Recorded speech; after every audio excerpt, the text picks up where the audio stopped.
அனைவருக்கும் வணக்கம்.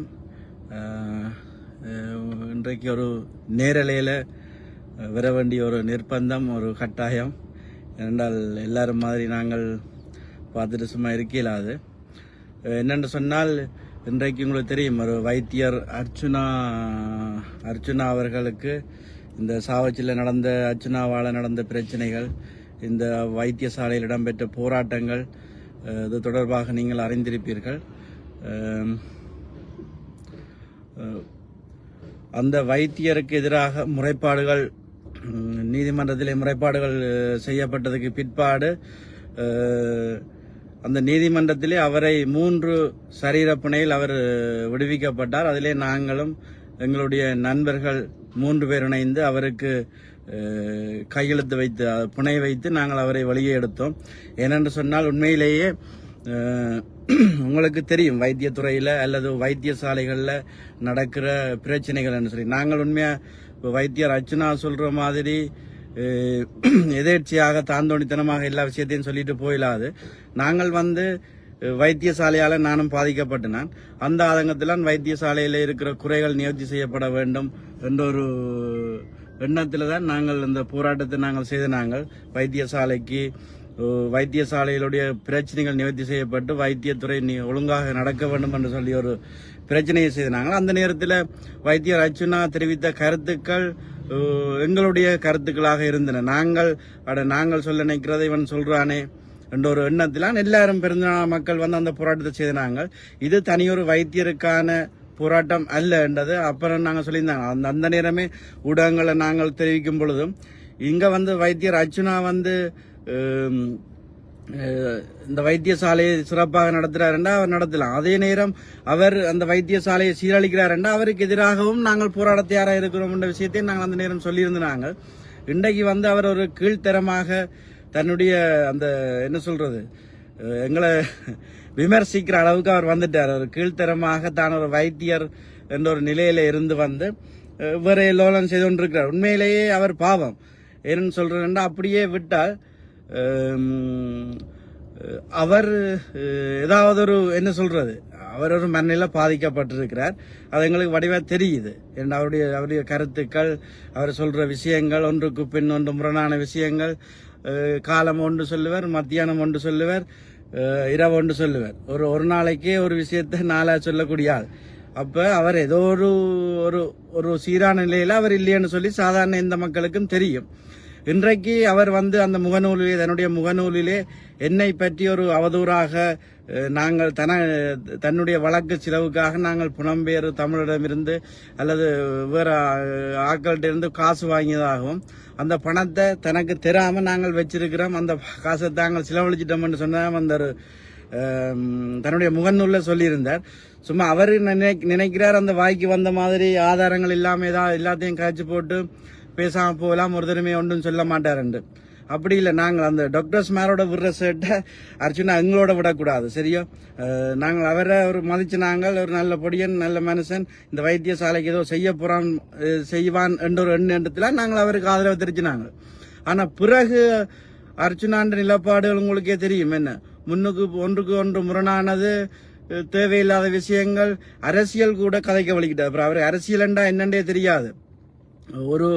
ஒரு என்ன சொல்றது, யாழ் மாவட்டத்தில் இன்றைக்கு அர்ச்சுனா இந்த லைவை பார்த்து அவருக்கு தெரியணும்.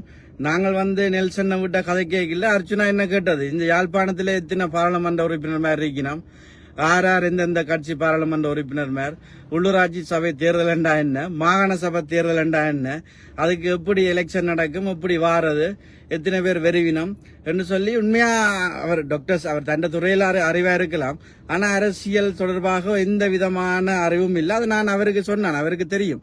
அவருக்கு கேட்க, அண்ணன் இப்படித்தான் இங்க என்னென்ன எம்பி மேல் இருக்கணும், இவையில் இந்த கட்சி எம்பி என்று அவருக்கு விளங்கப்படுத்தி அதை சொன்னதும் நான் தான். அது அவருக்கு இப்ப ஞாபகம் இருக்கலாம், சரியா? அவர் ஆதாரம் இல்லாம, இப்ப நான் அவருக்கு எதிராக நாங்கள் என்னுடைய பெயரை பாவித்து ஆதாரம் இல்லாமல் இதை கதைச்சதுக்கு எதிராக நீதிமன்றத்துக்கு நாங்கள் போவோம். ஏனென்று சொன்னால், சும்மா எனக்கு காசு போட்டோன்னு சொல்லி, அதை எனக்கு என்னட்ட காசு தந்தா அவர் நிரூபிக்கணும். யார் எனக்கு இவ்வளவு பணம் தந்தது, இவற்றை வழக்கு செலவு பார்க்க சொல்லி இவ்வளவு பணம் தந்ததுன்னு சொல்லி அர்ச்சுனா நிரூபிக்காட்டிக்கு நாங்கள் உண்மையாக அவருக்கு மானச நஷ்ட வழக்கொண்டு போடுவதற்கு தயாராக இருக்கிறோம். ஏன்டா எங்கட பேரை சொல்லி அவர் தேவையில்லாம அரசியலுக்கும் அவருக்கும் சம்பந்தமே இல்லை. சரியா, எங்கட பேரை சொல்லி அவர் தேவையில்லாம கதைச்சு கொண்டிருக்கிறார். நாங்கள் ஆரம்பத்தில் அவர் ஒரு நல்ல நண்பராக தான் பார்த்து நாங்கள் ஒரு நல்ல வேலையில் செய்கிறார். ஒரு நாள் எனக்கு தெரியும் நெல்சன் நானும் நெல்சன்னையும் ஒரு நாள் வந்துட்டு தலை அடிக்கிறா இரவு என்ன மாதிரி ஏதாவது பியர் ஏதாவது வாங்கி தாக்குறீங்களோன்னு சொல்லி. சரியா, நாங்கள் சாவச்சேரியில பார் எல்லாம் போட்டு இரவு 11 மணி ஆச்சுது. நாவக்குழியில போய் நானும் நெல்சன்னையும் போய் பியர் வாங்கி வந்து கொடுத்துனாங்க. அந்த காசு கூட அர்ச்சனா எனக்கு தர வேண்டி இருக்குது. இதை பார்த்தா நீங்கள் யோசிங்க, நாங்கள் எங்க இப்ப நாங்கள் பியர் வாங்கி தந்துனாங்க, என்ன கொண்டு தந்துனாங்க. அப்ப அதுக்குரிய காசு எல்லாத்தையும் நீங்க எனக்கு தர வேண்டி வரும். இதை நான் ஏன் சொல்றேன்னு சொன்னால், உங்களை மாதிரி ஆதாரம் இல்லாம நாங்கள் கதைக்கிறேன். சரியா, உங்களை மாதிரி எழுந்தமானத்துக்கு அடுத்தவனை பற்றி சிந்திக்காம அடுத்தவன் குடும்பத்தை பற்றி சிந்திக்காம வாயில வந்து எல்லாம் ஏனென்றா நீங்க ஒரு விடுகாலி மாதிரி தெரிஞ்சு கொண்டே இருக்கிறீங்க. சரியா, உங்களுக்கு ஒரு நிரந்தரமான என்ன சொல்றது ஒரு இடத்துல வைத்திய 2வது ஒரு இடத்துல இருந்து மக்களுக்கு சேவையை செஞ்சா சனம் இன்னும் பாராட்டும் என்ன. அதை விட்டுட்டு தேவையில்லாம விமர்சனங்களை செய்து கொண்டிருக்கிறத நாங்கள் ஏற்றுக்கொள்ள முடியாது. உண்மையா வைத்தியர் அர்ச்சுனா இந்த ஏனைய வைத்தியர்மார்களோடு முரண்படுற மாதிரி எங்களோட முரண்பட பாக்கலாது. இல்லாட்டி அவையில தூட்டுற மாதிரி முகநூல்ல தூட்டி போட்டு பேசாம விட்டுட்டு இருக்கலாது. சரியோ, நாங்கள் எந்த லெவலுக்கும் அர்ச்சுனாக்கு நாங்கள் சொல்ல விரும்புறோம், எந்த லெவலுக்கும் போய் அர்ச்சுனாவை விட படு கேவலமான லெவலுக்கும் போய் எங்களால கதைக்கவும் முடியும், வேலை செய்யவும் முடியும். ஏன்னா நாங்கள் அடிமட்டத்திலிருந்து தான் நாங்கள் வந்துறாங்க. இந்த அரசியலை பற்றி நான் தான் தமிழண்டா போராட்டம் ஏதோ அர்ச்சுனா நினைக்கிற தன்னை வச்சு நாங்கள் அரசியல் செய்ய பாக்குறோம்னு சொல்லி. உண்மையிலேயே என்னை தெரிந்த பலருக்கு தெரியும். சரியா, நான் காசு வாங்குவேனா இல்லாட்டி அர்ச்சனா வச்சு ஏதாவது லாபம் பெறலாம்னு யோசிச்சிருப்பேனா இல்லாட்டி அர்ச்சனாக்காண்டி தான் போராட்டத்துக்கு வந்தனான்னு சொல்லி என்ன தெரிந்தவர்களுக்கு தெரியும். உண்மையிலேயே நாங்கள் இப்ப இல்ல, எங்க பிரச்சனை நடக்குது, எங்க போராட்டம்னு சொன்னால், எங்க ஒரு அநீதி நடக்குதுன்னு சொன்னால் அதுக்கு எதிராக நாங்கள் எந்த காலத்திலையும் போராடி கொண்டுதான் இருக்கிறோம். இப்ப இந்த முன்னூல்ல போய் பாத்தீங்கன்னா தெரியும், அர்ச்சனா இப்பதான் முன்னூலுக்கு வந்தவர். அதுல நாங்கள் எவ்வளவு போராட்டம் எவ்வளவு ஆர்ப்பாட்டம் இந்த சாவச்சேரி தென்மாச்சி மக்கள் எல்லாருக்குமே தெரியும் நாங்கள் என்ன செய்யறோம், நாங்கள் என்ன செய்து கொண்டு இருக்கிறோம்னு சொல்லி. தமிழ் தேசியம் தமிழண்டா அண்ணன் தலைவர்னு சொல்லலாம் அவன் கதைக்கலாது. அர்ச்சுனா அதெல்லாம் கதைக்கிறதுக்கே தகுதி இல்லை. அவர் வடிவா அந்த ஒரு என்ன இதுலயே சொல்லியிருந்தவர் ஒரு பேட்டியில, என்டையாப்பா சம்பளத்துக்கு தான் வேலை செய்தவர்னு சொல்லி. சரி, அப்படி அவர் வந்து அர்ச்சனா சொல்லி போட்டு தமிழ் தேசியம் தமிழர் அப்படி இப்படி கதைக்கலாது. எங்களுக்கு தெரியும் என்ன, எங்களை தெரிஞ்சாங்களுக்கு நாங்கள் தமிழ் தேசியத்தோட தமிழ் இந்த போராட்டங்களோட எப்படி நிக்கிறோம் நாங்கள்னு சொல்லி அர்ச்சனாக்கு தெரியாது. ஆனா என்ன தெரிஞ்ச மக்களுக்கு தெரியும், எல்லாருக்கும் தெரியும். நான் அர்ச்சனாக்கு ஒன்றை சொல்லிக் கொள்றேன், இந்த முகநூல்ல வந்து பேஸ்புக்ல வந்து லைவா போட்டுட்டு 65 லைக் வரும், வெளிநாட்டுல இருந்து யாரும் பொம்பளை பிள்ளைகள் கமெண்ட் பண்ணுவாளவ அவையில வந்து கையெழுத்து வைக்க சொல்லுங்க. சரியா, நாங்கள் சொல்றோம், இன்றைக்கு சொல்றேன், அர்ச்சுனாவுக்கு ஆதரவாக யாரும் தென்மாச்சியில இருந்து யாராவது வந்து கையெழுத்து வைக்கிறாங்களோ தெரியாது. ஒரு தரமே வைக்க மாட்டேன். ஏனண்டா இது ஒரு தரக்கும் தெரிஞ்சிருக்கா, கடந்த வெள்ளிக்கிழமை ஒரு வழக்கு நடந்து நினைக்கிறேன் அர்ச்சுனாவுக்கு எதிராக. அன்றைக்கும் வேற ஒரு சிங்கள பொம்பளான் வந்து கையெழுத்து வச்சுட்டு போனதாக எனக்கு தெரிஞ்ச நண்பர்கள் சொன்னார்கள். ஆகவே அவற்ற நிலைமை அப்படித்தான் இருக்குது. சரியா, நாங்கள் இன்றைக்கு அவருக்கு 3 பேர் கையெழுத்து வச்சுனாங்க. 3 பேரும் நாங்கள் நேரடியா அவரோட அது என்னண்டா நீதிமன்றம் அவருக்கு அறிவிக்கலன்னு சொல்லி இருந்தது. அவருக்கு அறிவிச்சிருந்தா இன்றைக்கு நாங்கள் அந்த பணியை வெட்டி இருக்கலாம். இனி அது வந்து வார 25ஆம் தேதிக்கு தமிழ்நாடப்பட்டிருக்குது. ஏன் அவருக்கு அறிவிக்கலைன்னு சொன்னால், அர்ச்சுனாவோட தொடர்பில் இல்லை. நாங்கள் உண்மையா அந்த ஆர்ப்பாட்டம் முடிஞ்ச பிறகு ஒரு 2-3 நாள் இரவில் அவர் அடிப்பார். தெரியாது இந்த டென்ஷன் அது இது ஏதாவது பியரை குடிக்கணும் அப்படி இப்படின்னு அடிப்பார். நாங்கள் வாங்கி கொண்டே கொடுப்போம். என்ன செய்யற ஃபார்ம் ஒரு ஃப்ரெண்ட்ஸ் மாதிரி பழகிறானேன்ட்டு. சரியா, அதுக்கு பிறகு அர்ச்சுனாவோட தொடர்பே இல்லை. ஆனால் நாங்கள் இவர் மன்னார்ல மாட்டப்பட்ட பிறகும் தெரியும் எங்கடப்படி எல்லாம் மன்னாருக்கும் போனவன். அவங்க இப்போ சொல்லலாம் உதயண்ண தண்ட காரில் பெட்ரோல் அடிச்சு சரி அர்ச்சுனாட்ட அந்த வழக்குக்காக மோசன் போறதுக்கு போனவர். அந்த தம்பிராசா தண்ட மோடிச்சல் இருந்து மன்னாருக்கு போனவர்.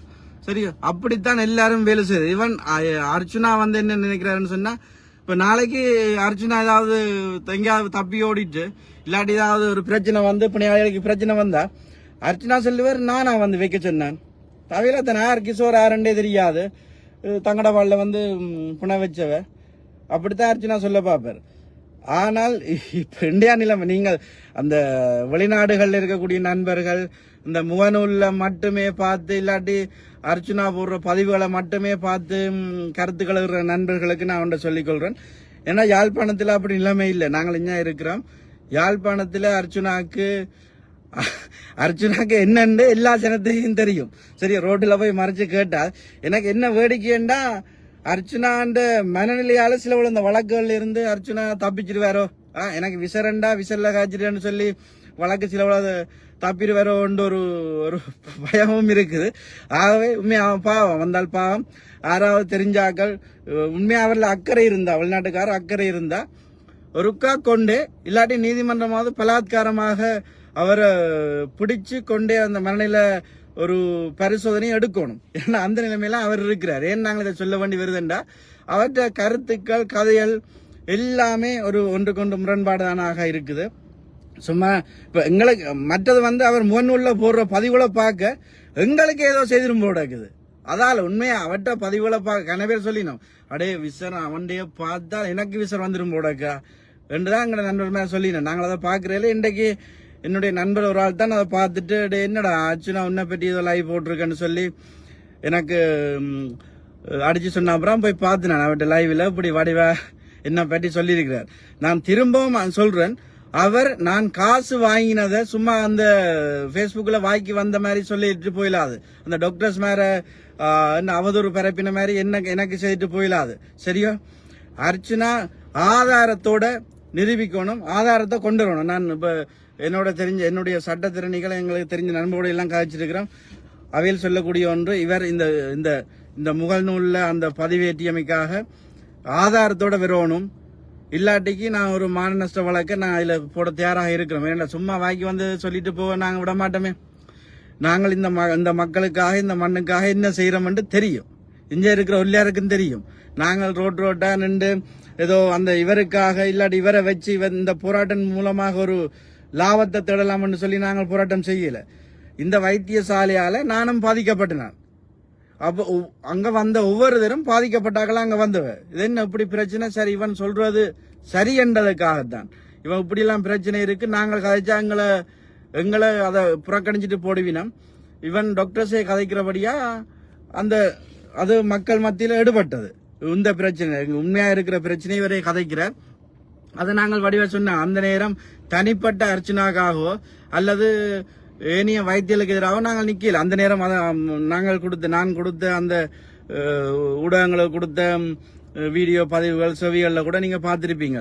நாங்கள் தெளிவாகவே சொன்ன தனி மனிதனுக்கான ஒரு இது இல்லை, இது வைத்தியத்துறையால பாதிக்கப்பட்ட மக்களுடைய ஒரு ஆதங்கம் தான் இந்த ஒரு போராட்டமாக வந்தது. உங்களுக்கே தெரியும், இப்ப போராட்டம் நடத்துறேன்டா, இப்ப நானெல்லாம் எத்தனையோ ஆயிரம் போராட்டங்களுக்கு போயிருப்போம்.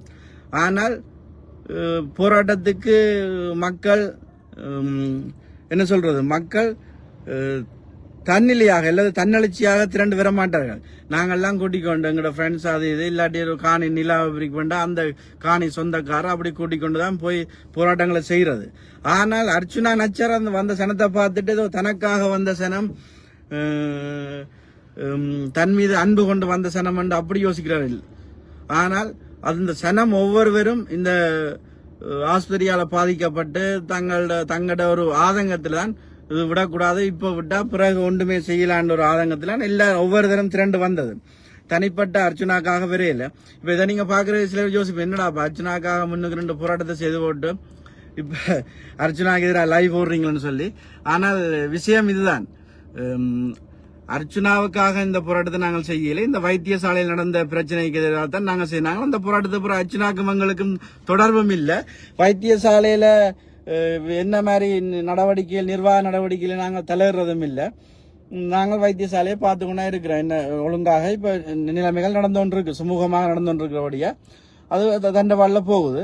நாங்களும் எங்களோட வாழ இருக்கிறோம். ஆகவே இன்றைக்கு அர்ச்சுனா எனக்கு தெரியும், நான் நேற்றே என்னை தெரிந்த நண்பர்களுக்கு நான் நேற்றே சொல்லியிருந்தேன், நாளைக்கு ஒரு அர்ச்சுனா என்ன பற்றி ஒரு லைவ் ஒன்று போடுவான் மச்சான், பார்த்து நீங்களும் ஷேர் பண்ணுங்கடாப்பான்ட்டு. எனக்கு தெரிஞ்ச யூடியூபர்ஸ் மாதிரிக்கே சொல்லியிருக்கிறேன், பார்த்து போட்டு விடுங்க. எங்களுக்கு என்ன ஒரு என்ன சொல்றது ஃப்ரீ ப்ரொமோஷன் மாதிரி, என்ன ஃப்ரீயா ஒரு பப்ளிசிட்டி தானே. அப்ப நேற்றே சொன்னாங்க, அர்ச்சுனாக்கு பிணைய நாங்கள் 3 பேரும் போய் அதை நாங்கள் வாபஸ் பெற போறோம். அதால அவர் திரும்ப ஒரு என்ன பற்றி ஒரு லைவ் ஒன்று போடுவார்ன்றதும் தெரியும். இன்றைக்கு கூட அவர் வெளியில நிக்கிறது எங்கட பிணையெல்லாம் நிக்கிறார். வார 25ஆம் தேதி தான் இவரை வேறு ஆக்களை வர சொல்லி பிணை வெட்டுப்படும். இன்றைக்கு கூட இது எங்கட பிணையில நின்று கொண்டு எங்களை பற்றியே தேவையில்லாம கதைக்கிற கதை தான் செய்து கொண்டிருக்கிற. இன்றைக்கு தெரியும் இங்க இருக்கிறார்கள் இந்த பாஸ்கரன் சார் உதயன் அவைகளுக்கு தெரியும். இந்த நாங்கள் அந்த போராட்டத்துக்கு 20 ரூபா போய் போஸ்டர் அடிச்ச என்ன பேனர் அடிச்சு நாங்கள் நித்திரையா கிடந்த அந்த ஸ்டார் பிரிண்டர்ஸ் அவர் குவரன் ஸ்டார் பிரிண்டர்ஸ்ல வேலை செய்யற படியின போய் ஏத்தி கொண்டு வந்து இரவு சாமம் ஒரு 12 மணி இருக்கும் பேனர் அடிச்சு நாங்க 2 பெரிய பேனர் அந்த போராட்டத்துக்கு பிடிச்ச பேனர். அப்ப அதுக்குரிய காசை கொடுக்கல. அவர் தன்னுடைய பெருந்தன்மையில சொன்ன ஒரு பேனருக்கு காசு வேண்டாம், ஒரு பேனர் காசு தாங்க உண்டு. அதே நாங்கள் இன்னும் கொடுக்கல, அந்த காசையை நாங்கள் சேர்த்து கொண்டிருக்கிறோம். அதே மாதிரி சேகரன் பிரிண்டர்ஸுக்கும் 15,000 ரூபா பேனர் காசு கொடுக்க வேண்டி இருந்தது. அவரும் ஒரு டிஸ்கவுண்ட் போட்டு இது போராட்டம் தானே நீ டிஸ்கவுண்ட் போட்டு தாங்கன்னு சொல்லி சேர்த்து இந்த புதிய பாஸ்கரன் சார் ஆக்கெல்லாம் காசு சேர்த்து தனக்கு தெரிஞ்ச நண்பர்கிட்ட சேர்த்து அந்த காசு கொடுத்தது. அதே மாதிரி ஸ்டார் பிரிண்டர்ஸுக்கும் இன்னும் காசு கொடுக்கல. சரியோ அர்ச்சுனாவை வச்சு உழைக்க வேண்டிய தேவை எங்களுக்கு இல்லை.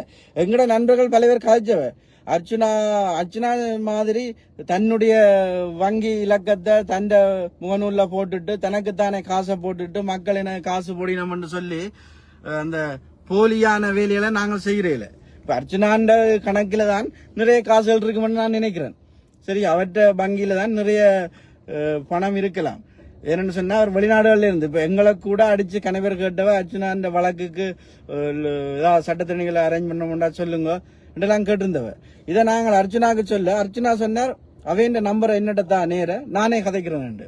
அப்ப நாங்கள் அந்த அப்படியான என்னோட கதைச்சாக்களுக்கு நான் அர்ச்சுனாட்டே நம்பரை கொடுத்து விட்டேன் நேர. அவரே கதைச்சு அவரே என்னவும் செய்யட்டும்னு சொல்லி அது அர்ச்சுனாக்கும் தெரியும், என்னோட கதைச்ச ஆக்களுக்கும் தெரியும். ஆகவே அர்ச்சுனா இந்த தன்னுடைய முகநூல்ல போட்டதுக்கு அதை பார்த்து ஒரு தரம் என்ன காட்டு சின்னடா காசு வாங்கினீங்கன்னு ஒரு தரம் என்ன கேட்கல.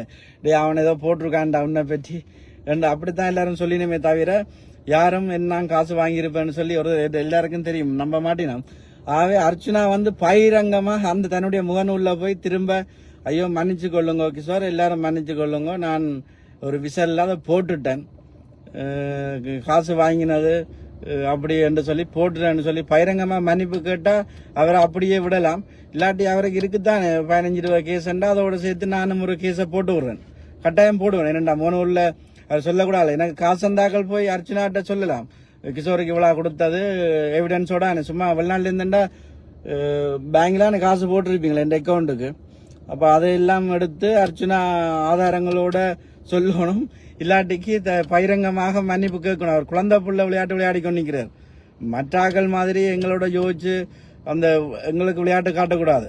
ஆகவே நான் இப்ப திரும்பவும் சொல்றேன், இப்ப அர்ச்சனாக்கு ஆதரவா இருக்கிற ஆக்களுக்கும் சொல்றேன், நீங்கள் அந்த அவருக்கு அடுத்த முறை புன வைக்கிறதுக்கு ஆக்களை தயார் பண்ணுங்க.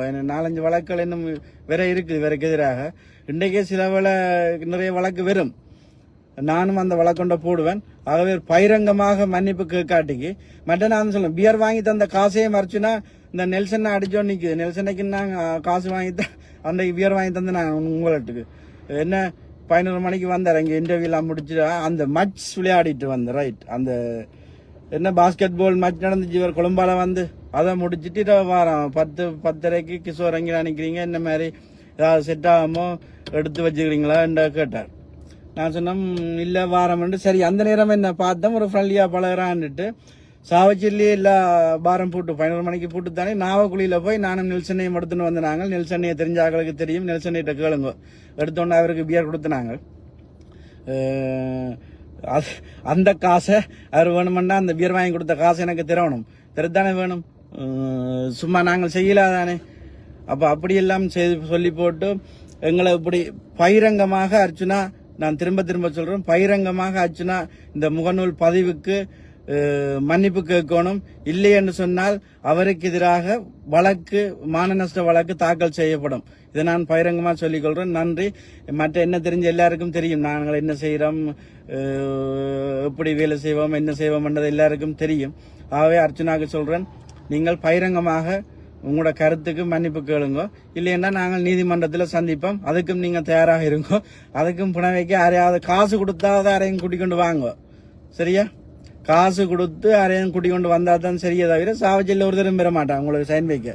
சாவச்செல்ல ஒரு தரமே தானாக உங்களுக்கு முன் வந்து புனைக்கு கையெழுத்து வைக்க மாட்டினோம்ன்றதை நான் அர்ச்சனாவுக்கும் அர்ச்சனான்ற ஆதரவாளர்கள் வெளிநாட்டில் இருக்கிற கொஞ்சம் ஆதரவாளர்களுக்கும் சொல்லிக்கொள்ள விரும்புகிறேன். ஓகே, நன்றி, வணக்கம். ஓகே.